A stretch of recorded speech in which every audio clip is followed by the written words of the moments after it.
2026년 새해의 두 번째 주일을 맞이했습니다. 우리가 새해를 맞이하였기 때문에 우리의 마음을 새롭게 가져야 새 마음으로 새롭게 우리가 지향하고 목표하는 길을 올바로 갈 수 있습니다.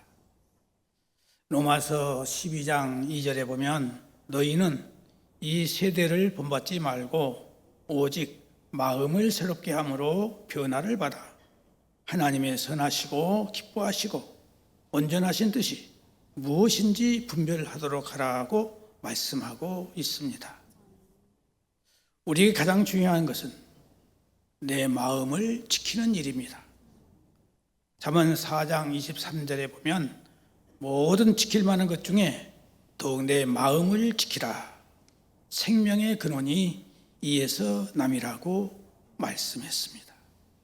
사탄은 우리를 시험에 들게 하고 어둠에 빠지도록 우리의 마음을 집중적으로 시시때때로 공격해 옵니다. 그러므로 우리의 일상의 삶을 하나님이 지켜보시고 계신다는 것을 의식하고 하나님께 바르게 예배를 드리는 자세를 가지고 우리는 살아야 하는 것입니다. 이것은 우리의 마음을 지키는 일과 매우 밀접한 관계를 가지고 있기 때문입니다. 요셉은 형님들에게 애굽으로 팔려가서 종살이를 하며 삽니다. 그러다가 보디발의 집에서 보디발의 아내에게 누명을 쓰고 감옥에 갇혀 버립니다. 얼마나 억울하고 분통이 터지는 삶이었지만은 요셉의 삶은 하나님께 영광 돌리는 산 예배의 삶이었고 자신은 산 제물이 되는 그런 삶이었던 것입니다. 요셉은 형님들에게 이르되 내게 가까이 오소서. 그들이 가까이 가니 나는 당신들의 아우 요셉이니이다 라고 말합니다. 나는 당신들의 아우 요셉이니 당신들이 애굽의 판자라. 당신들이 나를 이곳에 팔았다고 해서 근심하지 마소서. 한탄하지 마소서. 하나님이 생명을 구하시려고 나를 당신들보다 먼저 이곳에 보내셨나이다 라고 원수인 형님들을 진정으로 용서하고 사랑하는 마음으로 대했던 것을 우리는 성경에서 찾아볼 수 있습니다.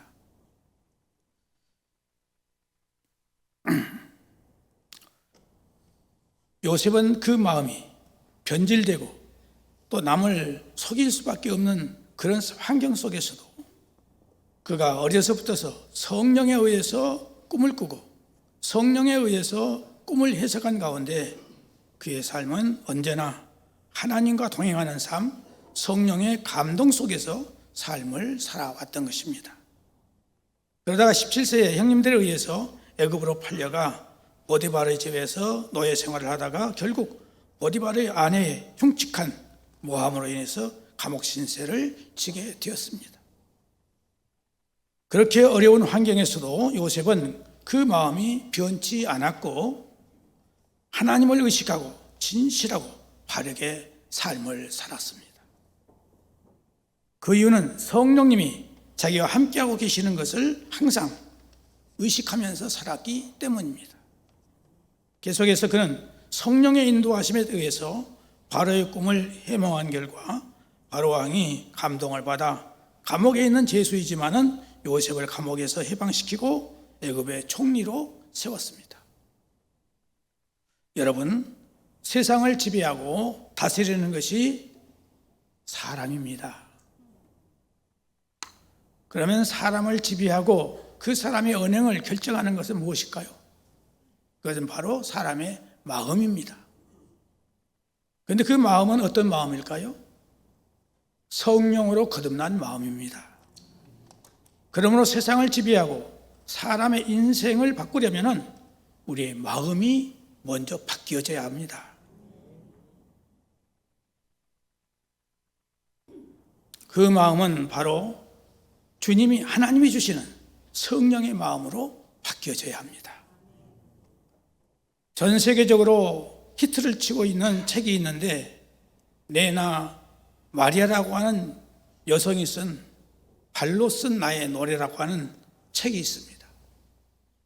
그녀는 스웨덴 여성으로서 선천적으로 두 팔이 없는 일급지체 부자였습니다.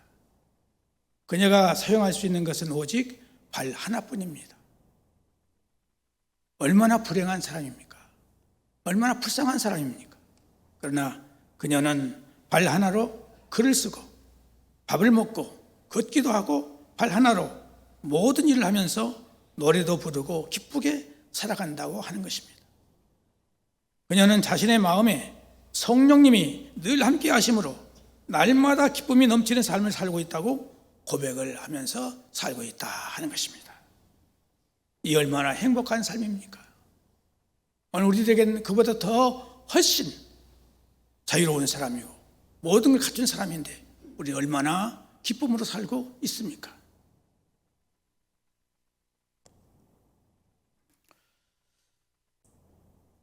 주님은 우리의 마음을 밭으로 비유하셨어요. 마태복음 13장에 보면은 씨 뿌리는 비유가 나옵니다. 씨를 뿌리는데 길가와 같은 밭에 떨어지니까 땅 속에 들어가지 못해서 새들이 와서 주워 먹어버립니다. 돌짝밭에 떨어진 씨는 해가 돋은 후에 햇볕에 말라 죽어버리고 맙니다. 가시밭에 떨어진 씨는 자라다가 기운이 막혀 죽어버립니다. 좋은 땅에 뿌려진 씨는 싹이 나고 꽃이 피어서 100배, 60배, 30배의 결실을 보게 됩니다. 우리의 마음은 밭이며 하나님의 말씀은 씨앗입니다. 우리의 마음이 옥토와 같을 때 우리 마음밭에 떨어진 씨앗은 잘 자라서 30배, 60배, 100배의 결실을 보게 되는 것입니다. 옥토는 무엇입니까? 옥토란 성령으로 거듭난 마음을 옥토라고 합니다. 로마서 12장 1절 2절에 보면 너희는 이 세대를 본받지 말고 오직 마음을 새롭게 함으로 변화를 받아 하나님의 선하시고 기뻐하시고 온전하신 뜻이 무엇인지 분별하도록 하라, 이렇게 말씀하고 있습니다.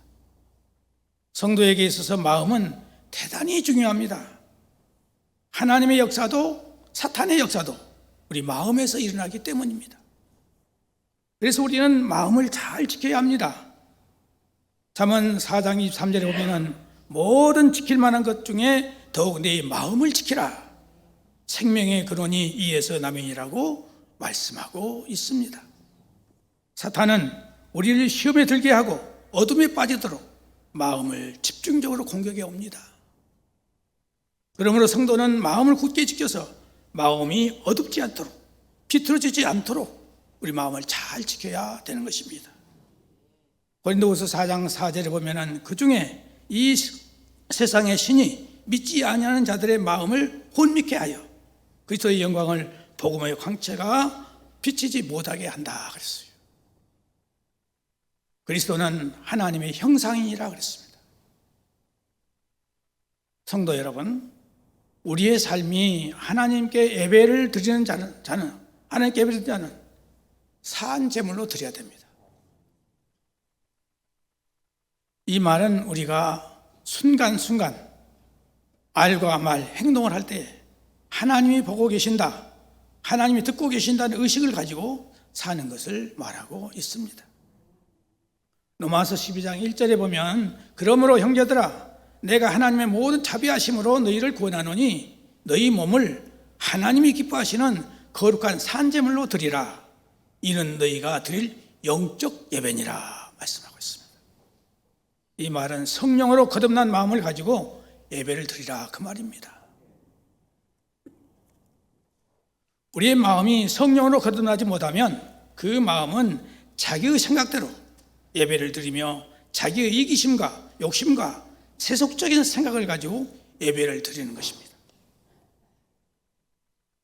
이런 사람 속에는 성령이 거하기 어렵습니다.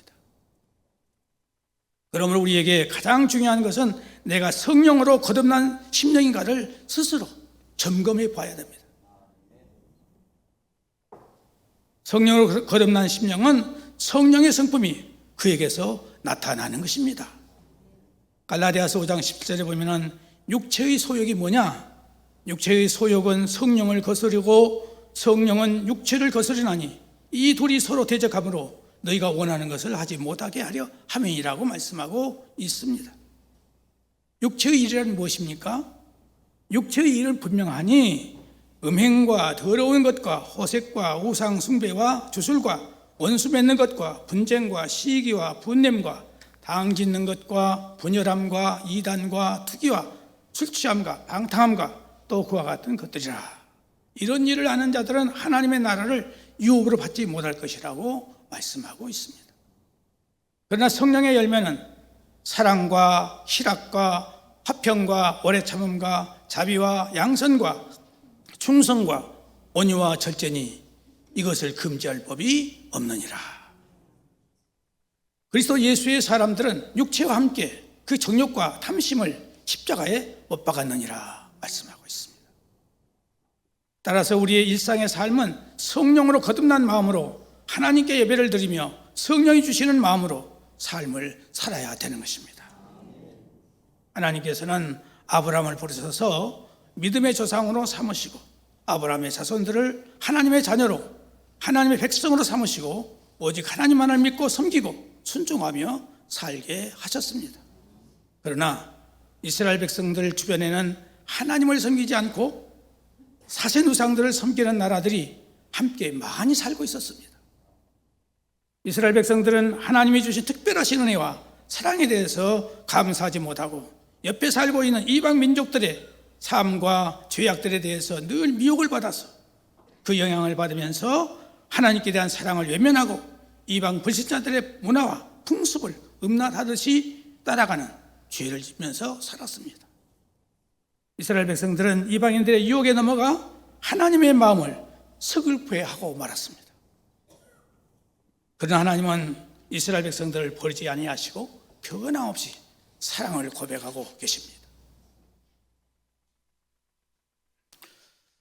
그 사랑하신 대가로 다시 하나님께로 돌아오도록 하기 위해서 이방인들의 국력을 매우 강하게 하셔서 이스라엘을 침략하고 이스라엘을 빼앗아 짓밟아 고통을 받게 하고 비참하게 죽도록 하셔서 다시 하나님께 회개하고 돌아오지 않고는 살 수 없는 그런 환경이 되도록 만드시는 사랑을 베푸셨습니다.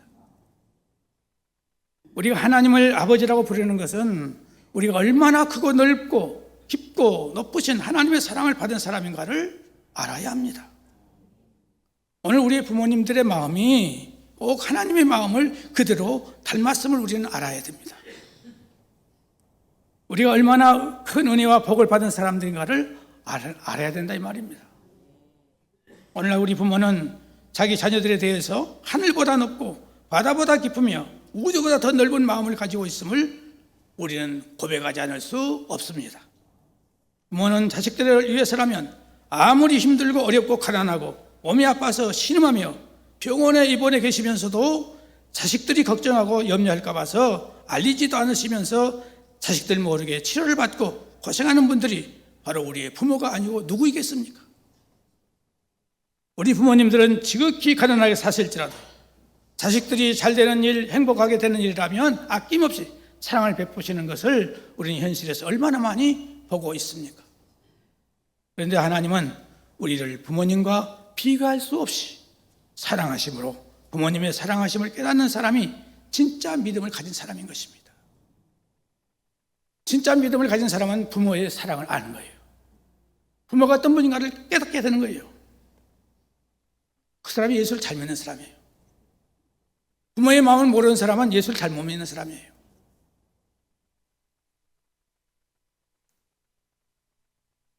에스겔서 36장 24절 25절 보면 이런 말씀이 있어요. 내가 너희를 여러 나라 가운데서 인도하여 내고 여러 민족 가운데서 모아 데리고 고국 땅에 들어가서 맑은 물을 너희에게 뿌려서 너희로 정결하게 하되 모든 더러운 것에서와 모든 우상 숭배에서 너희를 정결하게 할 것이며 또 새 영을 너희 속에 두고 새 마음을 너희에게 주되 너희 육신에서 굳은 마음을 제거하고 부드러운 마음을 줄 것이며 또 내 영을 너희 속에 두어 너희로 내 율례를 행하게 하리니 너희가 내 규례를 지켜 행할지라 말씀하고 있습니다. 여기서 맑은 물로 씻어서 깨끗이 한다는 마음을 깨끗이 한다는 게 이 말이 무슨 말입니까? 이 말은 예수님의 십자가, 보혈의 능력으로 우리의 마음의 모든 더러워진 것들을 깨끗하게 씻어주신다, 그 말입니다. 또 새 영을 부어주신다는 말은 성령을 우리에게 보내주셔서 우리를 새로운 마음 갖게 하시고 새로운 삶을 살아갈 수 있도록 힘과 능력을 주신다, 그 말입니다. 하나님께서는 우리 사람의 마음을 밭이라고 하십니다. 여러분의 마음밭이 무엇을 생각하고 무엇을 심느냐에 따라서 여러분은 아름다운 꽃밭에 살아갈 수도 있고 아니면 험악한 잡초밭에서 살 수밖에 없는 것입니다. 죄인의 마음밭은 죄 짓는 것만을 생각하므로 죄인이 되어서 괴롭게 인생을 살아가는 것입니다. 그러나 성령으로 변화된 사람의 밭은 거룩하고 아름답고 선한 것만으로 생각하므로 기쁨과 감사가 넘치는 삶을 살게 되는 것입니다. 사람은 환경에 따라서 그의 인생이 지배를 받습니다. 그렇기 때문에 그 마음밭이 무엇이냐에 따라서 옥토가 되어 많은 열매를 맺을 수 있지만 옥토가 되지 못하면 열매를 맺을 수 없다는 것을 명심해야 합니다. 그래서 로마서 8장 5절 6절에 보면은 육신을 좇는 자는 육신의 일을, 영을 좇는 자는 영의 일을 생각하나니 육신의 생각은 사망이요 영의 생각은 생명과 평안이라 했습니다. 같은 세상을 살아도 마음속의 생각이 육신의 정욕과 욕심과 탐욕과 죄악을 품고 살면 그가 가는 길은 결국 사망의 길이 되고 마는 것입니다. 선지자 에스겔 시대에도 이스라엘 백성들이 자신 우상을 섬기면서 하나님을 만홀히 여겨 이방신들을 따라가며 이방 풍속을 따라가고 자기 정욕과 욕심과 탐심의 죄악을 따라가므로 이방 민족들에게 멸망을 당하여서 말할 수 없는 수치와 멸시와 고통과 죽임을 당할 때 짐승을 잡아 죽이듯이 잔인하게 죽였던 것입니다. 왜 그랬습니까? 그 잔인한 죽음을 통해서 하나님께 두려움을 가지고 돌아오는 하나님의 사랑의 표현이었던 것입니다. 하나님은 영원히 부르짖으신 이스라엘 백성들을 버릴 수 있음에도 불구하시고 잔인한 여러 나라들 가운데서 반드시 건져내셔서 고국 땅으로 인도하시고 맑은 물로 뿌려서 정결하게 해주시고 새 영을 우리 속에 임하게 하셔서 하나님의 모든 말씀을 지키게 하시고 규례를 지킬 수 있는 긍휼을 베푸시겠다고 약속하시는 것을 오늘 성경에서 볼 수가 있습니다. 더 나아가서 하나님께서 이스라엘 백성을 더러운 곳에서 구원하시고 곡식이 풍성하게 하여 기근이 닥치지 않게 하실 뿐만 아니라 나무의 열매와 밭의 소산을 풍성하게 하시고 다시는 이스라엘 백성이 비참한 욕을 여러 나라에게 당하지 않게 하리라고 약속해 주시고 계십니다. 그리고 파괴된 모든 건축물들이 새롭게 세워지고 모든 것들이 정상적으로 원상회복되는 은혜를 베푸시겠다고 말씀하셨어요. 그래서 이스라엘이 모든 땅이 어떻게 되냐? 에덴 동산과 같이 풍성하고 아름답게 되리라 그랬어요. 어느 때에? 하나님 앞에 돌아올 때에, 하나님 말씀 앞에 진짜로 성령을 거듭날 때에 이런 역사를 주시겠다는 것입니다. 그래서 에스겔 36장 37절에 있는 말씀을 우리는 기억해야 됩니다. 주 여호와께서 이제 말씀하셨느니라. 그래도 이스라엘 족속이 이같이 자기들에게 이루어 주시기를 내게 구하여야 할지니라. 내게 기도해야 할 것이니라. 하나님께서 우리에게 아무리 귀한 걸 주시겠다고 약속하셨지만은 기도하지 않으면 하나님 안 주시겠다 이것입니다. 기도는 우리의 호흡입니다. 호흡을 우리가 5분만 못해도 죽습니다. 우리가 기도하지 않고 살겠어요? 내 영이 살겠어요? 내 영이 살기 위해서는 기도해야 되는 것입니다. 그래서 하나님은 우리가 기도를 할 때 그 기도를 통해서 우리를 만나주시고 우리에게 모든 문제를 해결해 주시는 분이십니다. 기도는 해도 되고 안 해도 되는 것이 아니라 반드시 해야 될 가장 중요한 이름을 명심하시기 바랍니다. 오늘 하나님은 우리의 더러워진 마음을 예수님의 십자가 피로 마음을 깨끗하게 해주시고 성령을 보내주셔서 우리의 모든 삶을 아름답고 복되게 해주신다고 약속하고 계십니다. 그러므로 2026년부터서 이제 우리는 2025년도에 잘못했던 것들을 회개하고 자복해서 하나님께서 우리의 삶을 책임져 주시고 우리 가는 길 복된 길, 형통한 길이 될 수 있도록 믿음지켜 나가시기를 주님의 이름으로 축복합니다. 하나님 아버지 감사합니다. 오늘 주신 말씀대로 우리가 성령으로 거듭나게 하시고 마음이 새로워지게 하시고 부드러운 마음을 가질 수 있는 저희들이 되게 하여 주옵시고 기도하는 우리가 되게 하여 주옵소서. 예수님의 이름으로 기도드리옵나이다. 아멘.